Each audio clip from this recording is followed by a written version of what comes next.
Expats fights in Phuket, expat fights in Pattaya, expats behaving badly, visa changes that affect everybody, hot weather, pollution, traffic. I got a question to ask you. Is Thailand fatigue real? Okay, let's go.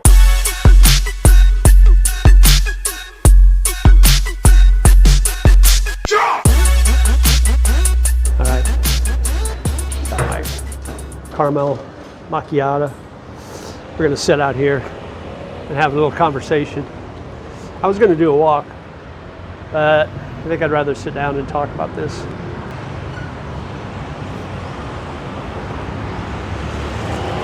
Right, how's everybody doing? It's JJ Lillibol in Asia.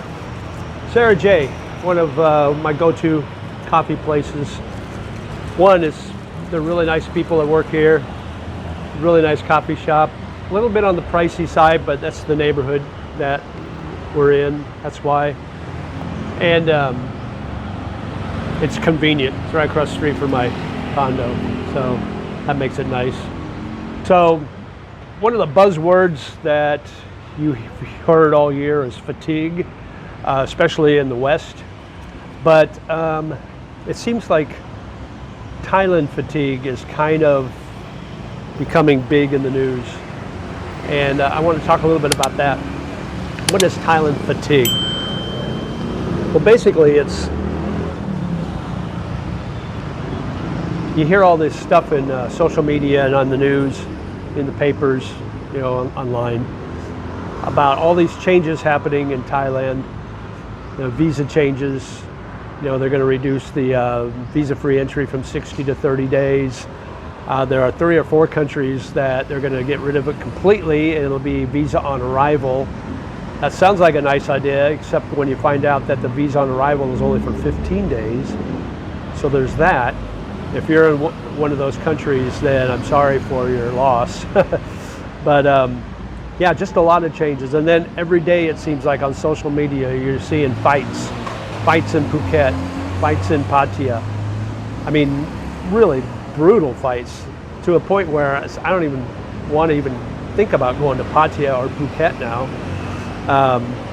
It just seems like that would be a place I would avoid like the plague because of the social media.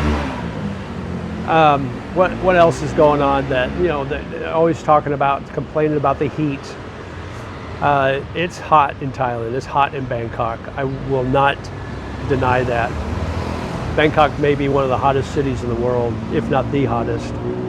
Pollution gets really bad during the first part of the year, January, February into March. That I will not deny.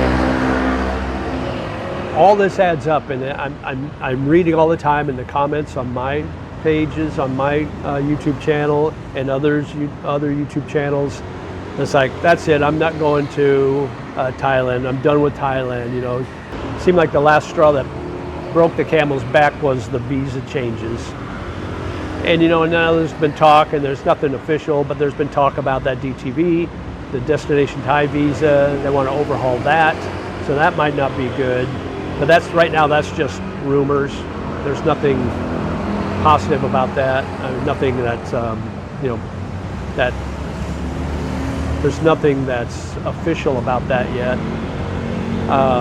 But it's just things like that where people have talked to me and said, that's it, I'm done thinking about even going to Thailand now. I'm going to focus on the Philippines. I'm going to focus on Vietnam, Malaysia, Cambodia, Laos, other places in Southeast Asia. So, is Thailand fatigue real? Well, I guess it's kind of a perspective thing. If you think you're fatigued about what's going on in Thailand, then you are fatigued. If you're not concerned about the changes or the things happening here, then I wouldn't worry about it. But it is real as far as the changes going on. And I will tell you that I'm a little fatigued over the violence that's going on in places like Pattaya and Phuket. Now, it seems to be central around 1 or 2 different foreigners, you know, from those countries. I won't name names, you can fill in the blank if you want. But you know, the thing about social media is it doesn't always paint a perfect, clear, honest picture. If they want to make a certain country or a certain nationality look bad, they can do that through social media. And it's not that hard to kind of take that attitude. It's like, oh, look at this, another one. It's always, you know, what's the saying? It's not all of them, but it's always them. That seems like the big saying. And maybe social media plays a little part in that. Some guy had to go get a hog and import it down here so he looks cool. Anyway, so yeah, social media plays a big part on that. So, but it affects me in the fact that I'm not interested in going back to Pattaya anytime soon because I see that stuff all the time there. Phuket the same way. I've never been to Phuket. I've kind of wanted to go there, but now I'm not so sure. And then when we talk about social media playing a part in this fatigue, it could also play a part on the opposite side, because you see a lot of YouTubers, not just in Thailand, but all over Southeast Asia, living in Philippines, especially in the Philippines. I see this a lot. Vietnam too, where they're always talking about how great this country is and there's nothing wrong with it, and it's all sunshine and unicorns walking down the street with farting rainbows, and it's all great, it's all wonderful, and there's nothing wrong. It's kind of an unrealistic picture that they paint, because every country has its flaws. Every country has its bad side or not so good side, and Thailand's no different.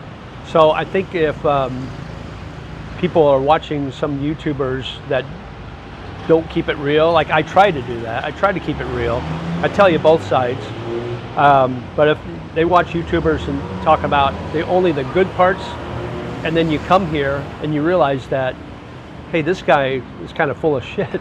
He didn't tell me that this was going to happen. He didn't tell me about the pollution. He didn't tell me about the bad traffic.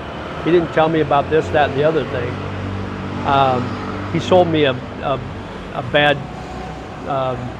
set of goods, so to speak. So I think maybe social media can play a role both ways. And when you get here expecting one thing and you know your expectations are this, but the reality is that, then that fatigue could set in a lot quicker. There was a YouTuber, you probably know who he is, I don't need to mention his name, but he did a video about the Philippines, leaving the Philippines, and his comment was, I think the title of his video was Death by 1,000 Cuts. And it's like, it's never one thing that sets you against a country. It's 1,000 different little things that add up, and that's when that fatigue kind of sets in. And maybe that's what's happening here in Thailand. People living here, thinking one thing and then finding out another. They are living here in Bangkok or maybe Chiang Mai in January and February, and they realize that the air quality is really, really bad, and they can't hack that. Or they're here in April, May, June, when the weather is super, super hot and they can't handle the heat. Or they're here during the rainy season and they don't like the rain. It's depressing. What else? The visa changes. They want to come here for 60 days, extend for another 30, and stay for 90 days before they have to leave. Now they don't get to do that. Now it's down to 30 days. And from what I understand, you can still get a 30-day extension. But that's kind of up to immigration whether they want to extend you or not. So just different visa rules, and it's not 1,000 cuts, but maybe it's a dozen cuts that's making that that fatigue set in. But I got to tell you, the visa thing doesn't bother me anymore because I'm on a retirement visa now. So I just have to do a 90-day check-in, and then I do my annual renewal of my retirement visa. So I don't have to worry about the 60 days down to 30 anymore. Those days are past for me. So that part of the fatigue isn't an issue for me anymore. The weather, the the air quality in January and February and into March, yeah, that can be bad. And but I get around it by just taking a trip down to Hawaii for 2 or 3 weeks when the weather's bad up here, when the air quality is bad. So there's ways around that. The heat, you can't avoid the heat. And no matter where you are in Thailand, you're going to get the heat. Now you can go up north where it's a little more, the altitude's a little higher, and you can get a little reprieve from the drastic heat that you have here in Bangkok. But I suppose I could do that. But to be honest with you, in the 3.5 years I've been visiting Thailand and the over a year and a half I've lived here, I've kind of gotten used to the heat now. It's not that big a deal. Yeah, I'll still sweat profusely when I'm out walking, and I've learned, it's like, oh, you got to take 2 or 3 showers a day and change your clothes a couple of times a day. But I can deal with those little cuts. That's not a big issue for me anymore. So for me, the fatigue isn't real here in Bangkok because I've learned to cope with, another thing, the language barrier. I've learned to cope with the language.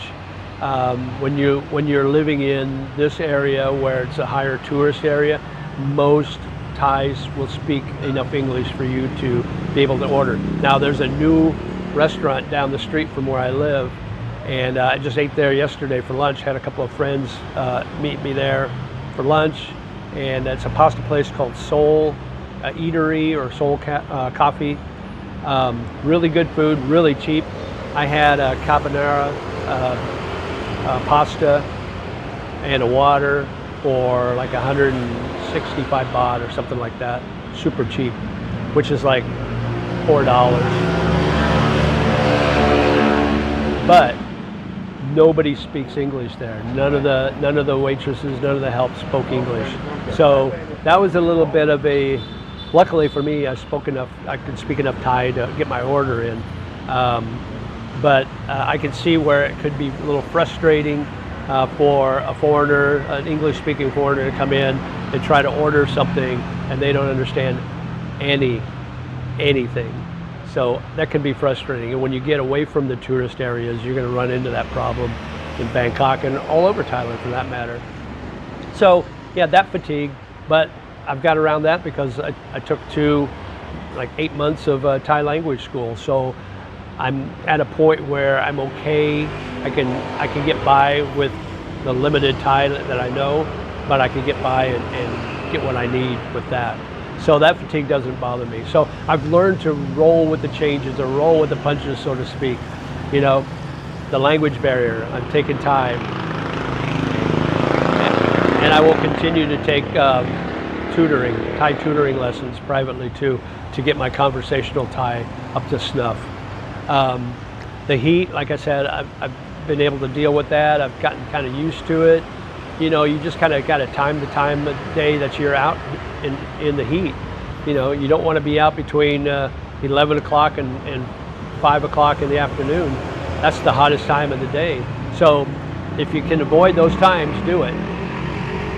If you don't want to stay indoors in your condo and run that AC bill up, maybe you have a condo with a pool, so hang out at the pool. Or go to the mall, hang out at the mall.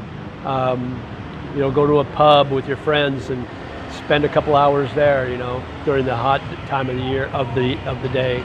So there's options, there's ways around it that you can, kind of get by the hot stuff. Like I said, the air quality issues in January, February into March, you can travel down south where the air quality is better. So I get around that. So for me, Thailand fatigue isn't a thing. But I understand where it can be for a lot of people that want to visit Thailand, want to stay here for an extended period of time, but not actually live here, or at least at the time being. But they want to spend, 2-3 months here. It's going to be harder to do that now on a tourist visa or a visa-free entry. So those issues are going to make it a little more problematic, I guess you could say. So that fatigue may set in a little bit because every day it seems like you read in the paper something's going on in Thailand that's going to change the way you're thinking as far as coming here to visit or even live long term. Now, the retirement visas haven't really changed much for a long time, so those options are still viable. You know, and I know the fatigue with that is I don't want to have to put 800,000 baht in a Thai bank account. There's a catch-22. You have to have a Thai bank account before you can apply for a retirement visa, but you can't get a Thai bank account unless you have non-immigrant visa. So the way around that for me was, well, you go through an agent and they'll do it for you for a fee. I did the education visa for 8 months, and I was able to get a Thai bank account through that. So when I flipped that over to a retirement visa, I already have my Thai bank account. So those fatigues are real too, guys. So I understand where you're coming from. I get it. You can make your comments below and see, you know, I want to know what your feelings are. Do you feel like you're getting that Thailand fatigue? Are you ready to look somewhere else? Have you given up on Thailand? I would say don't give up on Thailand. Don't give up on Bangkok. It's a beautiful country, an amazing city. I love it. Yes, it does have its warts, like every city and every country. But overall, I think for me at least, it's the best choice in Southeast Asia for me, for everything. You know, the cost of living, the climate, the people, the food, everything. So let me know in the comments below what your thoughts are on Thailand fatigue. And if you'd like to know a little bit about comparisons between Bangkok and Manila, check out this video right up here and I'll tell you all about that. And as always, live life, my friend. Sabay sabay. Talk to you again soon. Take care. Bye-bye.